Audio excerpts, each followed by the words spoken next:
કેમ છો વિદ્યાર્થી મિત્રો? આશા હશે કે બધા સ્વસ્થ અને સુરક્ષિત હશે. તો આજે આપણે જોવાનું છે આપણું પ્રકરણ 6, આનુવંશિકતાનો આણ્વીય આધાર. આપણું પ્રકરણ છે આનુવંશિકતાનો આણ્વીય આધાર, કે જેની અંદર આજનો આપણો પહેલો ટોપિક છે કે ન્યુક્લિક એસિડના ઘટકો. પહેલો ટોપિક આપણો કયો છે? ન્યુક્લિક એસિડના ઘટકો.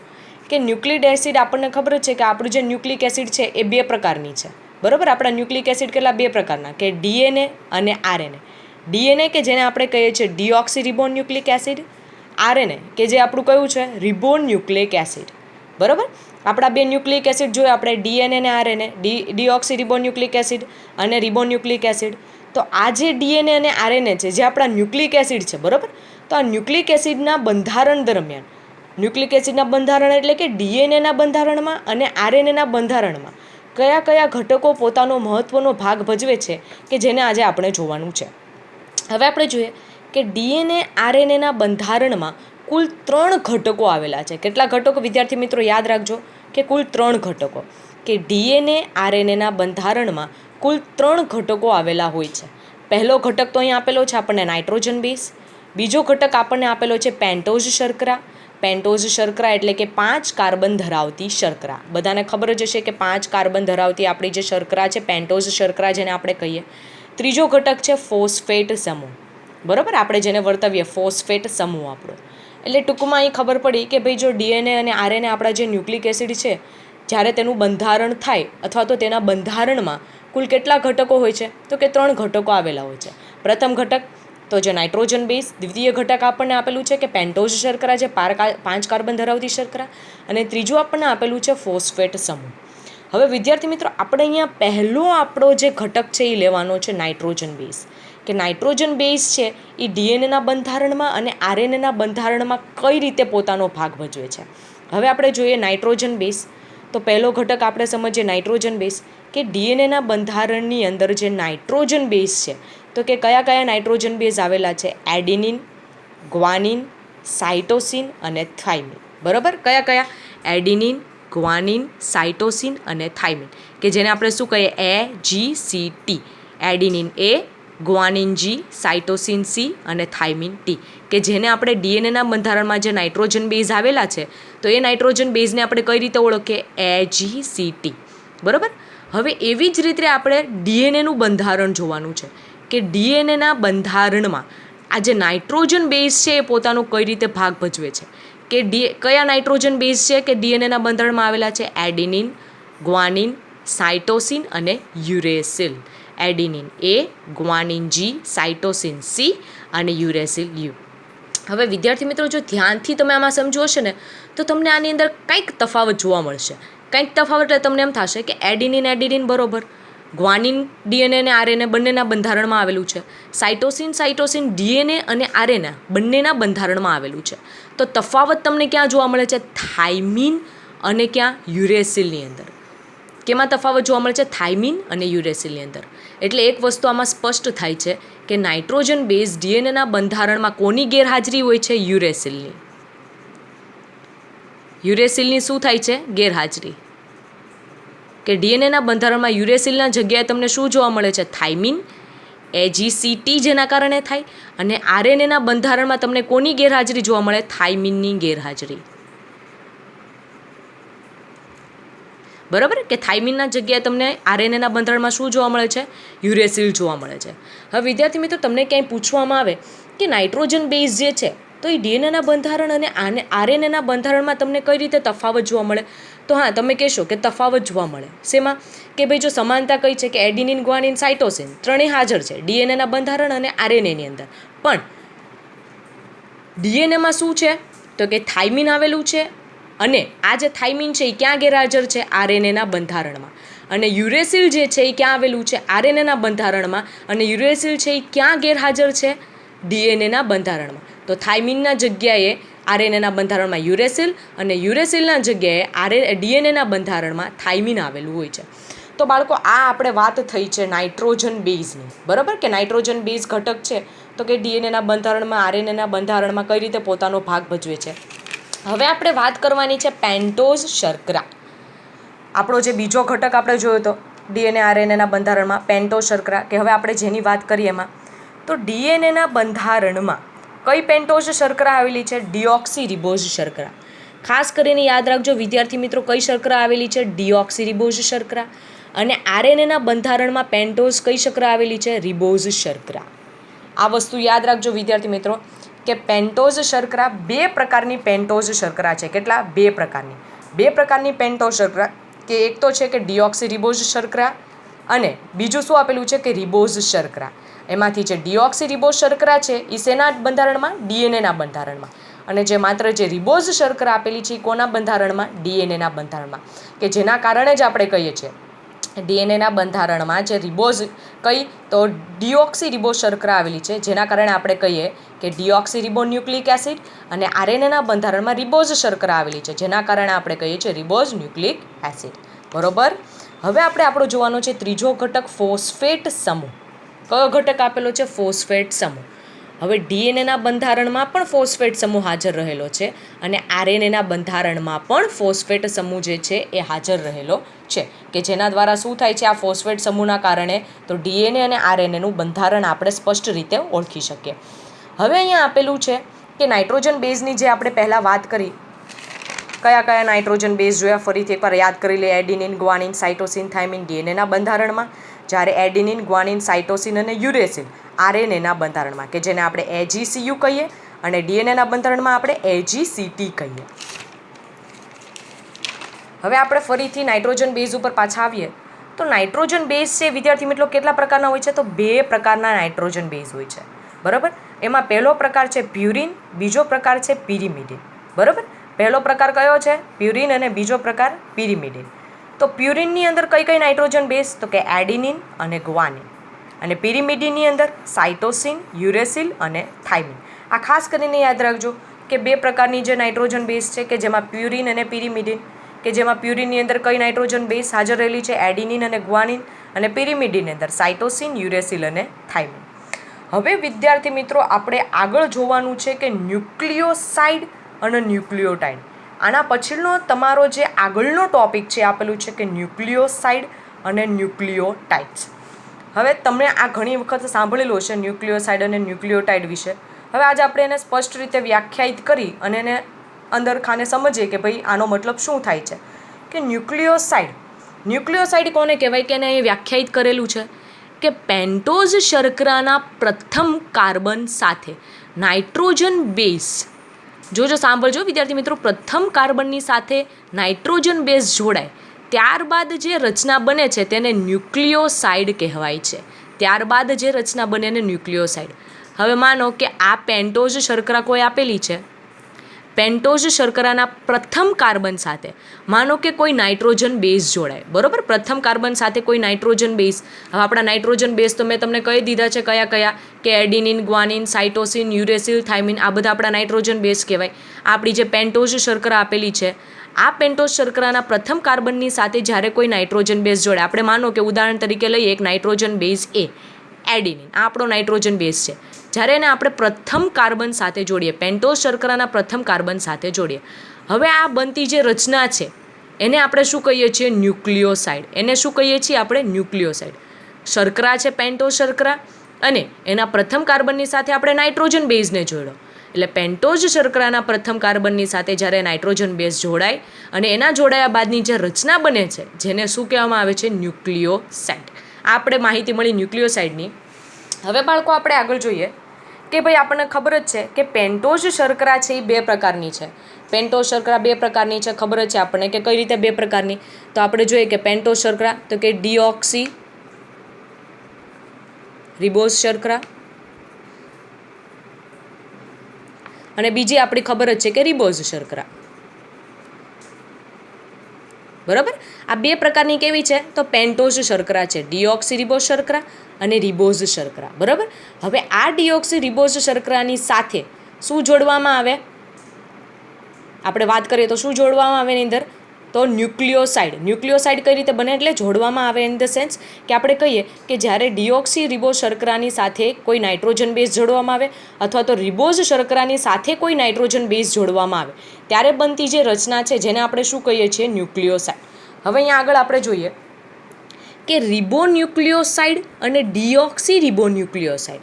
રિબોન્યુક્લિયોસાઇડ સાંભળતા જ આપણા મગજમાં આવે કે આરએનએની રચનાની વાત થાય છે, અને ડીઓક્સી રિબોન્યુક્લિયોસાઇડ એટલે કે ડીએનએના બંધારણની વાત થાય છે. બરાબર. હવે આપણે જોઈએ કે રિબોન્યુક્લિયોસાઇડ કે જેમાં રિબોઝ શર્કરા હોય તેને રિબોન્યુક્લિયોસાઇડ કહેવાય, અને ડીઓક્સી રિબોન્યુક્લિયોસાઇડ એટલે કે જેમાં ડીઓક્સી રિબોઝ શર્કરા હોય તેને આપણે ડીઓક્સી ન્યુક્લિયોસાઇડ્સ કહીએ છીએ. બરાબર. કે જેની અંદર રિબોઝ શર્કરા હાજર રહેલી છે રિબોન્યુક્લિયોસાઇડ, અને જેની અંદર ડીઓક્સી રિબોઝ શર્કરા હાજર રહેલી છે તેને ડીઓક્સી રિબોન્યુક્લિયોસાઇડ કહીએ છીએ. હવે આપણે વાત કરીએ કે માનો કે આ પેન્ટોઝ શર્કરા છે રિબો, અહીંયા આપણે હું તમને લખું છું તાકી તમને ખબર પડે કે રિબોન્યુક્લિયોસાઇડ. બરાબર. કે રિબો શર્કરાની વાત ચાલી રહી છે. કે માનો આપણને ખબર જ છે કે 1 2 3 ને 4 આપણે 5 કાર્બન ધરાવતી જે પેન્ટોઝ શર્કરા છે, એ પેન્ટોઝ શર્કરાની સાથે એના પહેલા કાર્બનની સાથે જ્યારે તમે એડિનિનને જોડો તો એ શું બને છે તો કે એડિનોસાઇન. પછી પેન્ટોઝ શર્કરા મતલબ કે જે રિબોઝ શર્કરા છે, રિબોઝ શર્કરાના પહેલા કાર્બનની સાથે તમે જી મતલબ કે ગ્વાનિનને જોડો એટલે એ શું બને ગ્વાનોસાઇન. પછી પેન્ટોઝ શર્કરાના મતલબ કે પ્રથમ કાર્બનની સાથે તમે સાઇટોસિનને જોડો એટલે શું થાય સાઇટીડિન, અને પેન્ટોઝ શર્કરાના પ્રથમ કાર્બનની સાથે તમે યુ એટલે કે યુરેસિલને જોડો એટલે કે શું બન્યું યુરિડિન. બરાબર. આ આખી જ વાત ચાલી છે આ કોનું તો કે આરએનએ વિશે આપેલું છે. બરાબર. જે રિબોન્યુક્લિક એસિડ કે જેની અંદર કઈ શર્કરા હાજર રહેલી છે રિબોઝ શર્કરા હાજર રહેલી છે. બરાબર. આ ન્યુક્લિયોસાઇડ સમજવાનું છે. પહેલાં જે તમને મેં કીધું કે ન્યુક્લિયોસાઇડ એટલે શું, ન્યુક્લિયોસાઇડ એટલે કે પેન્ટોઝ કોઈ શર્કરા આપેલી છે, એ પેન્ટોઝ શર્કરાના પ્રથમ કાર્બન સાથે જ્યારે કોઈ નાઇટ્રોજન, આ બધા નાઇટ્રોજન બેઝ છે, AgCu આ બધા નાઇટ્રોજન બેઝ છે. બરાબર. કે આ બધા નાઇટ્રોજન બેઝને કોની સાથે તો કે પેન્ટોઝ શર્કરાનું જે પ્રથમ કાર્બન છે એ બધા પ્રથમ કાર્બનની સાથે જોડવામાં આવે એટલે એનાથી જે રચના બને આ બધાને શું કહેવાય ન્યુક્લિયોસાઇડ, કે જેના કારણે આપણે શું નામ આપ્યું છે રિબોન્યુક્લિયોસાઇડ. એક તો રિબોઝ શર્કરા છે, ઉપરથી એની અંદર કોનું પ્રથમ કાર્બન સાથે આપણે જોડાણ કરેલું છે નાઇટ્રોજન બેઝનું, જેના કારણે આપણે એને શું કહીએ છીએ રિબોન્યુક્લિયોસાઇડ. હવે આપણે વાત કરીએ આ આરએનએના બંધારણમાં જે રિબોન્યુક્લિયોસાઇડ છે એની વાત કરી. હવે આપણે જોવાનું છે ડીએનએનું બંધારણમાં કે જેને આપણે કહીએ ડીઓક્સી રિબોન્યુક્લિયોસાઇડ, કે જેમાં ડીઓક્સી રિબોઝ શર્કરા હોય તેને ડીઓક્સી રિબોન્યુક્લિયોસાઇડ કહેવાય છે. હવે આપણે જોઈએ કે અહીંયા ડી એટલે કે ડીઓક્સી રિબોન્યુક્લિયો, આ પેન્ટોઝ શર્કરા છે જેમાં ડીઓક્સી શર્કરાની વાત ચાલી છે એટલે આપણે અહીંયા ડી લખીએ. બરાબર. હવે માનો કે તેના પણ પ્રથમ કાર્બનની સાથે તમે એડિનિનને જોડો એટલે બે બનતી રચના તો કઈ છે ન્યુક્લિયોસાઇડ જ છે, પણ કેવી ન્યુક્લિયોસાઇડ ડીઓક્સી રિબોન્યુક્લિયોસાઇડ. બરાબર. કે જેને આપણે શું કહીએ છીએ ડીઓક્સી એડિનોસાઇન. પછી માનો કે કોઈ આપણે જે ડીઓક્સી ન્યુક્લિયોસાઇડ મતલબ કે આપણે જે શર્કરા પેન્ટોઝની લીધી છે કે જેના સાથે તમે જીને મતલબ કે ગ્વાનિનને જોડો એટલે ડીઓક્સી શું આવી ગયું ગ્વાનોસાઇન. એવી જ રીતે માનો કે પ્રથમ કાર્બનની સાથે તમે કોને જોડો સાઇટોસિનને એટલે ડીઓક્સી સાઇટીસિડિન. બરાબર. ડીઓક્સી સાઇટીડિન. હવે આપેલું છે કે ભાઈ એના પ્રથમ કાર્બનની સાથે તમે ટીને જોડો, ટી એટલે કે થાઇમિન કે ડીઓક્સી થાઇમિડિન. બરાબર. આ સંપૂર્ણ આપણે વાત કરેલી છે ડીએનએના બંધારણમાં જે ડીઓક્સી રિબોન્યુક્લિયોસાઇડ છે, અને અહીંયા આપણે જોયું હતું કે આરએનએ કે જે રિબોન્યુક્લિયોસાઇડ તમે જે દર્શાવેલું છે એ પ્રમાણે. હવે વિદ્યાર્થી મિત્રો મહત્ત્વની ખાસ વાત એ છે કે તમે જોઈ લીધું કે રિબોન્યુક્લિયોસાઇડ એટલે કે આરએનએની અંદર AGC અને U જોવા મળે. બરાબર. બંનેમાં તફાવત શેનો છે તો બંનેમાં તફાવત રિબોઝ શર્કરા સાથે આ જે રિબોઝ શર્કરા છે અને આ જે ડીઓક્સી રિબોઝ શર્કરા છે, સમજો ધ્યાનથી. રિબોઝ શર્કરા એટલે રિબોન્યુક્લિયોસાઇડ, ડીઓક્સી રિબોઝ શર્કરા એટલે ડીઓક્સી ન્યુક્લિયોસાઇડ્સ. કે બંનેમાં તફાવત રિબોઝ શર્કરા સાથે થાઇમિન નથી જોડાતો અને ડીઓક્સી રિબોઝ શર્કરા સાથે યુરેસિલ નથી જોડાતો. અહીંયા તમે જોઈ શકો છો કે રિબોઝ જેટલી શર્કરા છે તેમાં ક્યાંય થાઇમિન જોડાયેલો નથી. કેમ કે અગાઉ મેં તમને કહી દીધું કે થાઇમિન કેવો છે આરએનએના બંધારણની અંદર ગેરહાજર છે. એના થાઇમિનના જગ્યા પર શું આપેલું છે યુરેસિલ. અને જ્યારે અહીંયા વાત કરીએ આપણે ડીઓક્સી રિબોઝ શર્કરા સાથે તો ડીઓક્સી રિબોઝ શર્કરાની સાથે કોણ છે તો કે થાઇમિન છે, થાઇમિડિન જે આપણે કહીએ છીએ, પણ એમાં ગેરહાજર કોણ છે યુરેસિલ, કે યુરેસિલ જોડાતો નથી. જેમ આપણે અહીંયા વાત કરીએ કે થાઇમિન નથી જોડાતો કોના સાથે રિબોઝ શર્કરા એટલે કે આરએનએની સાથે, અને ડી રિબોઝ શર્કરા એટલે કે ડીએનએની સાથે કોણ નથી જોડાતો યુરેસિલ નથી જોડાતો. બરાબર. હવે આપણે આગળ વાત કરીએ. આ આપણે જોયું હતું કે ન્યુક્લિયોસાઇડ મેં તમને સમજાવ્યા પ્રમાણે કે ભાઈ પેન્ટોઝ શર્કરા છે તો પેન્ટોઝ શર્કરાના પ્રથમ કાર્બનની સાથે જ્યારે કોઈ નાઇટ્રોજન બેઝને જોડવામાં આવે એને આપણે ન્યુક્લિયોસાઇડ કહીએ. હવે વિદ્યાર્થી મિત્રો આપણે જોવાનું છે ન્યુક્લિયોટાઇડ્સ વિશે. કોને જોવાનું છે આપણે? ન્યુક્લિયોટાઇડ્સ વિશે. ન્યુક્લિયોટાઇડ શું આપેલું છે? પેન્ટોઝ શર્કરાના પ્રથમ કાર્બન સાથે નાઇટ્રોજન બેઝ અને 5મા કાર્બન સાથે ફોસ્ફેટ જોડાય તે રચના બને છે જેને ન્યુક્લિયોટાઇડ્સ કહેવામાં આવે છે. હવે વિદ્યાર્થી મિત્રો અહીંયા આપણે માનો કે હું તમને સમજાવું કે પ્રથમ કાર્બન તો હતું, ન્યુક્લિયોસાઇડની અંદર પણ હતું કે ન્યુક્લિયોસાઇડ એટલે કે પ્રથમ કાર્બનની પેન્ટોઝ શર્કરાના પ્રથમ કાર્બનની સાથે જ્યારે કોઈ નાઇટ્રોજન બેઝ જોડાય અને એનાથી જે બનતી રચના છે કે જેને આપણે ન્યુક્લિયોસાઇડ કહીએ. હવે વાત ચાલી રહી છે ન્યુક્લિયોટાઇડ. તો ન્યુક્લિયોટાઇડ કોને કહેવાય? તો કે પેન્ટોઝ શર્કરા પણ છે, પ્રથમ કાર્બનની સાથે કોઈ નાઇટ્રોજન બેઝ પણ છે. આપણે જોઈએ કે પ્રથમ કાર્બનની સાથે માનો કે કોઈ નાઇટ્રોજન બેઝ એડીની જોડે, એના 5મા કાર્બનની સાથે પેન્ટોઝ જોડાય, ફોસ્ફેટ જોડાય, બરોબર. પેન્ટોઝ શર્કરાના પ્રથમ કાર્બનના નાઇટ્રોજન અને 5મા કાર્બન સાથે જ્યારે ફોસ્ફેટ જોડાય તે રચના બને છે તેને ન્યુક્લિયોસાઇડ કહેવાય છે, બરોબર. ફોસ્ફેટ જોડાય કે જેને આપણે શું કહીએ? ન્યુક્લિયોસાઇડ. પહેલાંમાં તફાવતમાં શું જોયું હતું કે માત્ર ખાલી શું આપેલું છે કે પ્રથમ કાર્બનની સાથે એડીનો સાઇન કે આપણે જોયું કે નાઇટ્રોજન બેઝ જોડાય કે ન્યુક્લિયોસાઇડ, અને આની સાથે શું આપેલું છે તો પ્રથમ કાર્બનની સાથે નાઇટ્રોજન બેઝ તો છે જ પણ 5મા કાર્બનની સાથે શું જોડાય છે? ફોસ્ફેટ, કે એનાથી જે બનતી રચના છે જેને આપણે શું કહીએ? ન્યુક્લિયોટાઇડ્સ. બીજી વ્યાખ્યા તમે એ રીતે આપી શકો કે ન્યુક્લિયોસાઇડમાં ફોસ્ફેટનો ઉમેરો થાય તો ન્યુક્લિયોટાઇડ્સ બને. જેમ કે અહીંયા મેં તમને સમજાવ્યું કે આખું ન્યુક્લિયોસાઇડ છે, ન્યુક્લિયોસાઇડમાં 5મા કાર્બનની પાસે જ્યારે ફોસ્ફેટ જોડાઈ ગયું, આપણે ફોસ્ફેટ જોડી દીધું, તો આજે આખી રચના કોની બની ગઈ? ન્યુક્લિયોટાઇડ્સની, બરોબર. હવે આપણે આગળ જોઈએ કે જેવી રીતે મેં તમને અહીંયા વર્ણવેલું હતું કે રિબોન્યુક્લિયોસાઇડ અને ડીઓક્સી રિબોન્યુક્લિયોસાઇડ, એવી જ રીતે અહીંયા હું તમને વાત કરું કે રિબોન્યુક્લિયોસાઇડ પ્લસ ફોસ્ફેટ, બરાબર. કે રિબોન્યુક્લિયોસાઇડની સાથે 5મા કાર્બને તમે ફોસ્ફેટ જોડી દો એટલે એ શું બની ગયું? રિબોન્યુક્લિયોટાઇડ્સ, બરોબર. વિદ્યાર્થી મિત્રો ધ્યાનથી સમજો. માનો કે આ ફોસ્ફેટ નથી, અહીંયા તમારે માનવું છે કે માનો કે આ ફોસ્ફેટ નથી, આ તમે જે રચના જો તો આને તમે જોઈને શું કહી શકો કે ન્યુક્લિયોસાઇડ આપેલું છે, બરાબર. આ જે રચના બની ન્યુક્લિયોસાઇડની, પણ આમાં જ્યારે 5મા કાર્બનની સાથે મેં ફોસ્ફેટને ઉમેરી દીધું, ફોસ્ફેટને એડ કરી દીધું એટલે આ શું બની ગયું? ન્યુક્લિયોટાઇડ્સની રચના બની ગઈ. એટલે આપણે શું કહીએ કે ભાઈ રિબોન્યુક્લિયોસાઇડ છે, આ આપણે રિબોન્યુક્લિયોસાઇડ કહી શકીએ. આ જો ફોસ્ફેટને મેં હટાવ્યું છે આ તમે જો કે આને રિબોન્યુક્લિયોસાઇડ કહી શકીએ. પ્લસ એમાં જ્યારે ફોસ્ફેટ ઉમેરો એટલે આ જે રચના બની શેની રચના બની ગઈ? રિબોન્યુક્લિયોટાઇડ્સ. કેની રચના બની ગઈ? રિબોન્યુક્લિયોટાઇડ્સ, બરાબર. એવી રીતે અહીંયા જોવા જઈએ, માનો કે અહીંયા ફોસ્ફેટ નથી, અહીંયા આ શું આપેલું છે કે ભાઈ રિબોન્યુક્લિયોસાઇડ આપેલું છે કે જેમાં મેં ફોસ્ફેટને ઉમેરી દીધો એટલે આ શું બની ગયું? એડિનોસાઇન મોનોફોસ્ફેટ, બરોબર. વિદ્યાર્થી મિત્રો હવે અહીંયા પેન્ટોઝ શર્કરાની સાથે મેં ગ્વાનિન જોડ્યો, બરોબર. એટલે આ શું બની ગયું? ગ્વાનોસાઇન. પણ જ્યારે એના 5મા કાર્બનની સાથે મેં ફોસ્ફેટને જોડ્યું એટલે કે આ રિબોન્યુક્લિયોટાઇડ્સ બની ગયું કે જેને કઈ રીતે લખવામાં આવે છે? ગ્વાનોસાઇન મોનોફોસ્ફેટ, બરોબર. હવે આપણે માનો કે પેન્ટોઝ શર્કરા છે એના પ્રથમ કાર્બનની સાથે સાઇટોસિન એટલે સાઇટિડીન બની ગયું કે જે ન્યુક્લિયોસાઇડ હતું, પણ જ્યારે એના 5મા કાર્બનની સાથે શું જોડવામાં આવ્યું? ફોસ્ફેટ જોડ્યો એટલે એ શું બની ગયું? સાઇટિડીન મોનોફોસ્ફેટ. એવી જ રીતે અહીંયા જે શું આપેલું છે કે પેન્ટોઝ શર્કરા જેના પ્રથમ કાર્બનની સાથે મેં યુરેસિલ જોડ્યું કે જેને આપણે યુરિડીન કહીએ, અને એના 5મા કાર્બનની સાથે મેં શું જોડાણ કર્યું? ફોસ્ફેટનું. એટલે આ જે રચના બની જેને આપણે શું કહીએ છીએ? યુરિડીન મોનોફોસ્ફેટ, બરોબર. એવી જ રીતે અહીંયા ડીએનએના બંધારણમાં આપણે ન્યુક્લિયોટાઇડ્સમાં જોઈ લઈએ કે ડીએનએના બંધારણમાં તો ડીઓક્સીરિબોન્યુક્લિક એસિડ આપણે અહીંયા જોયું હતું ડીઓક્સીરિબોન્યુક્લિયોસાઇડ ને જેની અંદર માનો કે ફોસ્ફેટનો ઉમેરો થઈ ગયો એટલે તો આખું શું બની ગયું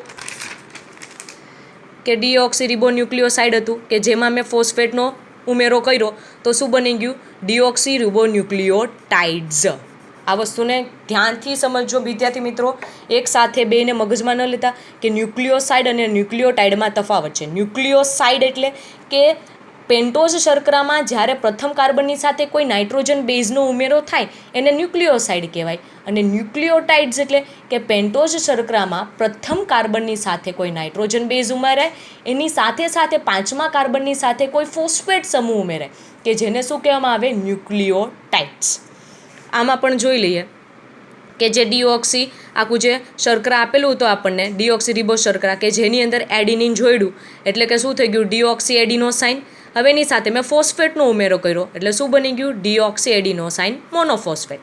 આની અંદર રીતે ગ્વાનિનનું જોડ્યું, પાંચમા કાર્બને ફોસ્ફેટ સમૂહ જોડ્યો એટલે ડીઓક્સી ગ્વાનોસાઇન મોનોફોસ્ફેટ. એવી જ રીતે અહીંયા આપણે તમે જુઓ તો પ્રથમ કાર્બનની સાથે શું જોડ્યું? સાઇટોસિન, કે જેને આપણે ડીઓક્સી સાઇટિડીન કહીએ, અને એમાં પાંચમા કાર્બનની સાથે ફોસ્ફેટનો ઉમેરો કર્યો એટલે ડીઓક્સી સાઇટિસિડીન મોનોફોસ્ફેટ.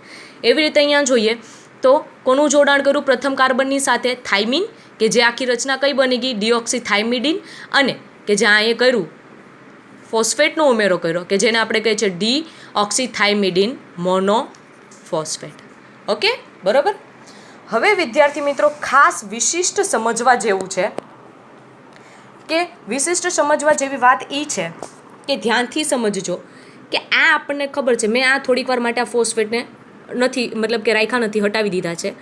હવે માનો કે શું આપેલું છે કે આ જે રિબોઝ શર્કરા છે મતલબ કે કોઈ પેન્ટોઝ શર્કરા આપેલી છે, એ પેન્ટોઝ શર્કરાના પ્રથમ કાર્બનની સાથે જ્યારે આપણે એ ઉમેરીએ કે જેને આપણે શું કહીએ છીએ? એડિનોસાઇન. બરાબર, એડિનોસાઇન. હવે આપણે જોઈએ કે રિબોઝ શર્કરામાં જ્યારે પાંચમા કાર્બને ફોસ્ફેટ સમૂહ ઉમેરાય, બરાબર, તો જેને આપણે શું કહીએ? Adenosine monophosphate. એટલે AMP, એડિનોસાઇન મોનોફોસ્ફેટ. હજી એમાં જ્યારે હું બીજો કોઈ ફોસ્ફેટ ઉમેરું, એક ફોસ્ફેટ તો હતો જેને આપણે કીધું એડિનોસાઇન મોનોફોસ્ફેટ AMP. હવે એની સાથે સાથે હું બીજો ફોસ્ફેટ ઉમેરું છું એટલે એ શું થઈ ગયું? એડિનોસાઇન ડાયફોસ્ફેટ. જો બે ફોસ્ફેટ થઈ ગયા છે એટલે આપણે એને ડાયફોસ્ફેટ કીધું છે કે જેને આપણે શું તરીકે ઓળખીએ છીએ? ADP. બરાબર. આ જે રિબોઝ શર્કરા હતી મતલબ રિબોઝ શર્કરાના પહેલાં પાંચમા કાર્બનની સાથે આપણે શું ઉમેરું? પહેલી વખત ફોસ્ફેટ, તો જેને આપણે એડિનોસાઇન મોનોફોસ્ફેટ કહીએ. બીજી વખત જ્યારે ફોસ્ફેટ ઉમેરાણો તો એને આપણે શું કહીએ છીએ? એડિનોસાઇન ડાયફોસ્ફેટ. અને ત્રીજી વખત સમજજો, ત્રીજી વખત જે ફોસ્ફેટ ઉમેરો કે જેને આપણે શું કહીએ છીએ? ATP. ATP એટલે કે એડિનોસાઇન ટ્રાયફોસ્ફેટ. ટ્રાયફોસ્ફેટ એટલા માટે કે એના કેટલા છે? ફોસ્ફેટના 1, 2 અને 3 ફોસ્ફેટ સમૂહ આવેલા છે જેના કારણે આપણે એને શું કહીએ છીએ? ATP. અને ખાસ કરીને કે જે ATP છે એ શું કરે છે તો કે કોષનું શક્તિ ચલણ, કોઈ પણ કાર્યો માટે ATPની જરૂર પડે. હવે ખાસ કરીને અત્યાર સુધી તમે ભણેલા જ છો કે આપણા કોષનું શક્તિ ચલણ કે જ્યાંથી બધી ઉર્જા આપણને મળી રહે, બરાબર, કે જેમાં ઉર્જાનો સંગ્રહ થાય ને આપણને ઉર્જા પ્રાપ્ત થાય, એ કોણ છે? ATP. બરાબર, કે જેનો આપણે ઉર્જા મેળવવા માટે ઉપયોગ કરીએ છીએ. આ વિશિષ્ટ સમજવા જેવું હતું કે રિબોઝ શર્કરાના મતલબ કે પાંચમા કાર્બનની સાથે જ્યારે પ્રથમ ફોસ્ફેટ ઉમેરાય તો એને એડિનોસાઇન મોનોફોસ્ફેટ કહેવાય. બીજો ફોસ્ફેટ ઉમેરાય તો એને એડિનોસાઇન ડાયફોસ્ફેટ ADP કહેવાય. અને ત્રીજો ફોસ્ફેટ ઉમેરાય તો જેને આપણે શું કહીએ છીએ? Adenosine triphosphate ATP. હવે વિદ્યાર્થી મિત્રો ખાસ કરીને હવે તમારે RNAની રચના વિશે સમજવાનું છે. RNAનું બંધારણ. RNAના બંધારણ વિશે સમજવાનું છે. RNAના બંધારણ વિશે સમજીએ એટલે અહીંયા ધ્યાન આપજો વિદ્યાર્થી મિત્રો કે અહીંયા એક પેન્ટોઝ શર્કરા, આપણી જે રિબોઝ શર્કરા છે, અહીંયા જે સૌ પ્રથમ મેં તમને વાત કરી હતી કે રિબોઝ RNAનું બંધારણ જોયું હતું કે રિબોઝ શર્કરાના પ્રથમ કાર્બનની સાથે એડિનિન ઉમેરાય તેને આપણે એડિનોસાઇન કહીએ. પ્રથમ શર્કરા સાથે ગ્વાનિન ઉમેરાય જેને ગ્વાનોસાઇન કહીએ. રિબોઝ શર્કરાના પ્રથમ કાર્બનની સાથે જ્યારે સાઇટોસિન ઉમેરાય કે જેને આપણે સાઇટિડીન કહીએ છીએ. અને રિબોઝ શર્કરાના પ્રથમ કાર્બનની સાથે જ્યારે યુરેસિલ ઉમેરાય કે જેને આપણે યુરિડિન કહીએ છીએ. હવે આ ભાગને જ આપણે આગળ વધારીએ. આ RNAનું બંધારણ આપણે અત્યારે જોવાનું છે. આ ભાગને જ તમે આગળ વધારો એટલે તમને કંઈક આવી રચના જોવા મળે. સમજજો વિદ્યાર્થી મિત્રો ધ્યાનથી. આ રિબોઝ શર્કરા પ્રથમ કાર્બનની સાથે મેં કોને ઉમેર્યું તો કે એડિનિન. બરાબર, એડિનોસાઇન બની ગયું. અને પાંચમા કાર્બનની સાથે કોણ છે? ફોસ્ફેટ. બરાબર. હવે અહીંયા બીજું મેં લીધું છે કે બીજી રિબોઝ શર્કરા કે જેના પ્રથમ કાર્બનની સાથે શું છે? ગ્વાનિન. અને એના પાંચમા કાર્બનની સાથે શું છે? ફોસ્ફેટ. હવે વિદ્યાર્થી મિત્રો આપણે એક શૃંખલા બનાવવાની છે. RNAની જે શૃંખલા બને છે એ શૃંખલા કઈ રીતે બનશે સમજો કે એક ન્યુક્લિયોટાઇડનો ત્રીજો કાર્બન એક ન્યુક્લિયોટાઇડ એટલે કે માનો કે આ પહેલો એક ન્યુક્લિયોટાઇડ છે, પહેલી જે આપણને અહીંયા આપેલું છે પહેલો ન્યુક્લિયોટાઇડ, એનો ત્રીજો કાર્બન, આ 1, 2 અને 3, આ ત્રીજો કાર્બન જે છે એ બીજા ન્યુક્લિયોટાઇડના 5મા કાર્બન સાથે જોડાય છે અને જે બંધ બનાવે છે તેને ફોસ્ફોડાયએસ્ટર બંધ કહેવાય છે. ખાસ વિદ્યાર્થી મિત્રો આ અગત્યનું છે, એટલે આ ટોપિકની અંદર તમે ધ્યાન આપજો કે જે પહેલો ન્યુક્લિયોટાઇડ છે, કે જે પહેલો ન્યુક્લિયોટાઇડ તમને આપેલો છે. હવે વિદ્યાર્થી મિત્રો ન્યુક્લિયોટાઇડ આને કેમ કીધું એ પણ યાદ રાખજો કે જો માત્ર આ જે એડિનિન છે, એડિનોસાઇન હોત, એડિનોસાઇન એટલે કે ફોસ્ફેટને હટાવી દો તો એડિનોસાઇન થઈ ગયું, અને ફોસ્ફેટને રાખો એટલે એડિનોસાઇન મોનોફોસ્ફેટ થઈ ગયું, બરાબર. એટલે આને આપણે શું કહીએ કે ભાઈ પ્રથમ કાર્બનમાં નાઇટ્રોજન બેઝ છે અને 5મા કાર્બનમાં ફોસ્ફેટ સમૂહ છે, એટલે આપણે એને ન્યુક્લિયોટાઇડ કહેવાય. હવે જો આ એક ન્યુક્લિયોટાઇડ બન્યું, એક ન્યુક્લિયોટાઇડનો જે ત્રીજો કાર્બન જે છે એ બીજા ન્યુક્લિયોટાઇડના 5મા કાર્બન સાથે જોડાય અને આ જે આખો બંધ બને તેને કયો બંધ કહેવાય? ફોસ્ફોડાયએસ્ટર બંધ કહેવાય છે, બરાબર. કેવો કહેવાય? ફોસ્ફોડાયએસ્ટર. અને આ જે બે ન્યુક્લિયોટાઇડ એકબીજા સાથે જોડાણા છે કે જેને શું કહેવાય? ડાયન્યુક્લિયોટાઇડ્સ. પ્રથમ ન્યુક્લિયોટાઇડ, બીજો ન્યુક્લિયોટાઇડ, બંને એકબીજા સાથે જોડાણા એટલે શું કહેવાય? ડાયન્યુક્લિયોટાઇડ્સ. આ વસ્તુને ધ્યાનથી સમજો વિદ્યાર્થી મિત્રો કે પહેલા ન્યુક્લિયોટાઇડનો ત્રીજો કાર્બન અને બીજા ન્યુક્લિયોટાઇડનો 5મો કાર્બન જ્યારે એકબીજા સાથે બંધ બનાવે છે, એકબીજા સાથે જોડાય છે, અને એ દરમિયાન જે બંધ બને છે તેને કયો બંધ કહેવામાં આવે છે? ફોસ્ફોડાયએસ્ટર બંધ. તમે આમ લખી શકો એને કે ભાઈ પેલો જે ન્યુક્લિયોટાઇડ છે એનો ત્રીજા નંબરનો કાર્બન અને જે બીજો ન્યુક્લિયોટાઇડ છે એનો 5મો કાર્બન. ત્રીજો અને 5મો કાર્બન જ્યારે એકબીજા સાથે જોડાઈને એક શૃંખલા રચવાની તૈયારી કરે અને આ જે બંધ બનાણો છે કે જેને શું કહીએ? ફોસ્ફોડાયએસ્ટર બંધ. હવે આપણે જોઈએ કાંખેની રચના કે માનો કે આવી રીતે જે છે એવું જ મેં આખું અહીંયા આપેલું છે તમને કે પેન્ટોઝ શર્કરા, એડિનિન પહેલાં પ્રથમ કાર્બન સાથે 5મા કાર્બન સાથે ફોસ્ફેટ, એવી રીતે શું આપેલું છે કે ગ્વાનિન આપેલું છે, પેન્ટોઝ શર્કરા નાઇટ્રોજન બેઝ જોડાયેલું, પછી સાઇટોસિન આપેલું છે અને યુરેસિલ આપેલું છે, બરાબર. આખું શું છે કે ભાઈ આખી શર્કરા બનાવી નાખી. જેમ કે અહીંયા હું તમને વર્ણન કરું કે ભાઈ એડિનિન હતું અને આ ફોસ્ફેટ શર્કરા મતલબ કે એક ફોસ્ફેટ સમૂહ આપણે આપેલું છે, ફોસ્ફેટ સમૂહ. બીજું આપણે જોઈએ ગ્વાનિન છે, ફોસ્ફેટ સમૂહ જોડાણો. પછી આપણે કહીએ સાઇટોસિન છે,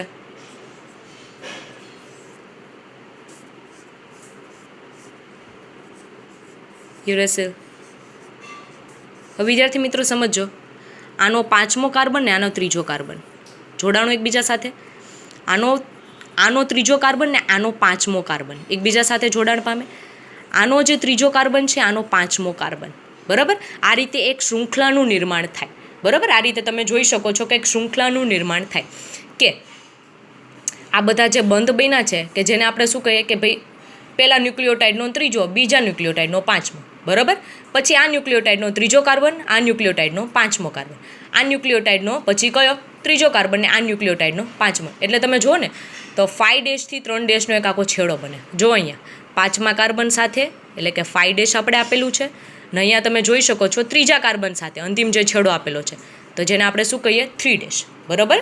અને પહેલાં વાત કરી લીધી કે જ્યારે બે ન્યુક્લિયોટાઇડ એક ન્યુક્લિયોટાઇડ બીજો ન્યુક્લિયોટાઇડ એકબીજા સાથે બંધાણ પામે એટલે એને આપણે ડાયન્યુક્લિયોટાઇડ્સ કહીએ. એવી રીતે જ્યારે 3 ન્યુક્લિયોટાઇડ એકબીજા સાથે બંધાણ પામે એને આપણે ટ્રાયન્યુક્લિયોટાઇડ્સ કહીએ છીએ, 4 બાંધ એટલે કે ટેટ્રાન્યુક્લિયોટાઇડ્સ કહીએ છીએ. એવી જ રીતે આ બધા જે ન્યુક્લિયોટાઇડ જે છે, બરાબર, આમ અસંખ્ય ન્યુક્લિયોટાઇડ્સ જોડાઈને પોલીન્યુક્લિયોટાઇડ્સનું નિર્માણ કરે છે. હવે આવી રીતે તમે જોયું કે ન્યુક્લિયોટાઇડ એકબીજા સાથે જોડાણ પામ્યું, આવી રીતે અસંખ્ય ન્યુક્લિયોટાઇડ એકબીજા સાથે જોડાય. આ ચોથું, આની પછી આનું આ ફરીથી પાછું એડિનિન આવી જાય, ગ્વાનિન આવી જાય, સાઇટોસિન આવી જાય, યુરેસિલ આવી જાય, એમ અસંખ્ય જે ન્યુક્લિયોટાઇડ એકબીજા સાથે જોડાણ પામે છે અને જે શૃંખલાનું નિર્માણ થાય છે જેને શું કહેવાય? પોલીન્યુક્લિયોટાઇડ્સ. શું કહેવામાં આવે છે એને? પોલીન્યુક્લિયો. આ જો વિદ્યાર્થી મિત્રો RNAનું બંધારણ છે એટલે ખાસ કરીને આમાં ધ્યાન આપજો કે જેને શું કહેવામાં આવે છે? પોલીન્યુક્લિયોટાઇડ. આવી રીતે જે અસંખ્ય ન્યુક્લિયોટાઇડ જે છે કે જે શું કરે છે તો કે એકબીજા સાથે જોડાઈ અને જે શૃંખલાનું નિર્માણ કરે છે તેને પોલીન્યુક્લિયોટાઇડ્સ કહેવામાં આવે છે. અને આ બધા જે એકબીજા ન્યુક્લિયોટાઇડ એકબીજાથી જે જોડાણ પામીને જે બંધ બનાવે છે કે જેને ફોસ્ફોડાયસ્ટર બંધ કહેવાય છે. અને પ્રથમ કાર્બન એટલે કે 5 ડેશથી લઈને 3 ડેશ એટલે કે તમે છેલ્લે જોવા જશો તો ત્રીજા કાર્બને અહીંયા જોડાયેલું છે. એટલે આરએનએમાં તમે જુઓ કે પોલીન્યુક્લિયોટાઇડ એક શૃંખલા પોલીન્યુક્લિયોટાઇડની જો ભાઈ વિદ્યાર્થી મિત્રો અહીંયા આખી એક જ શૃંખલા તમને જોવા મળે છે, 2 શૃંખલા આપેલી નથી. હા, તમને વિચારી થાય કે અહીંયા અસંખ્ય આપેલું, પણ અસંખ્ય ન્યુક્લિયોટાઇડ કે આવા જે અસંખ્ય ન્યુક્લિયોટાઇડ છે એકબીજા સાથે જોડાઈને જે અસંખ્ય ન્યુક્લિયોટાઇડ્સ બીજા બનાવે છે, અસંખ્ય જે કંઈ પણ શૃંખલા બનાવે છે એને પોલીન્યુક્લિયોટાઇડ્સ કહેવાય. પણ શૃંખલા તો કેવી આપેલી છે? એક જ શૃંખલા આપેલી છે. બરોબર કે પોલીન્યુક્લિયોટાઇડની કેવી? પોલીન્યુક્લિયોટાઇડની એક જ શૃંખલા. અને પેન્ટોઝ શર્કરા તરીકે આરએનએની અંદર કોણ હોય છે? રિબોઝ શર્કરા. બરોબર, આરએનએમાં પેન્ટોઝ શર્કરા તરીકે કોણ હોય છે? રિબોઝ શર્કરા. અને કયા કયા નાઇટ્રોજન બેઝ હાજર રહેલા છે? એડિનિન, ગ્વાનિન, સાઇટોસિન અને યુરેસિલ. કોણ ગેરહાજર છે આની અંદર? ગેરહાજર કોણ છે? થાઇમિન. અને એક છેડે 5 ડેશ અને બીજા છેડે 3 ડેશ. જોઈ શકો છો, એક છેડે 5 ડેશવાળો છે કાર્બનની રચના અને બીજા એના પછીના છેડે 3 ડેશ કાર્બનની રચના. હવે વિદ્યાર્થી મિત્રો, અહીંયા આપણે આરએનએના બંધારણ સુધી જોયું છે કે આરએનએનું બંધારણ કઈ રીતે. તો પહેલાં તો જોયું ન્યુક્લિયોસાઇડ અને ન્યુક્લિયોટાઇડ્સ. કે ન્યુક્લિયોસાઇડ એટલે આપણે સમજી લઈએ કે ન્યુક્લિયોસાઇડ આપણે કીધું કે માનો કે પેન્ટોઝ શર્કરાના પ્રથમ કાર્બનની સાથે કોઈ નાઇટ્રોજન બેઝ જોડાય તો એને ન્યુક્લિયોસાઇડ કહેવામાં આવે. અને 5મા કાર્બનની સાથે, મતલબ કે પ્રથમ કાર્બનની સાથે નાઇટ્રોજન બેઝ પણ હોય અને સાથે સાથે 5મા કાર્બનની સાથે ફોસ્ફેટ સમૂહ પણ હોય. બરોબર, કે જેને આપણે ન્યુક્લિયોટાઇડ્સ કહીએ છીએ. અહીંયા આપણો આરએનએનો આખો બંધારણનો ટોપિક પૂરો થાય છે. હવે આશા રાખું છું કે બધાને સમજમાં આવ્યો છે. હવે નેક્સ્ટ લેક્ચરની અંદર આપણો જે બીજો લેક્ચર હશે જેના અંદર આપણે મોસ્ટ આઈએમપી ટોપિક આપણો ડીએનએનું બંધારણ કે જેના વિશે આપણે ચર્ચા કરીશું. આજ માટે આપણે અહીં સમાપ્ત કરીએ છીએ.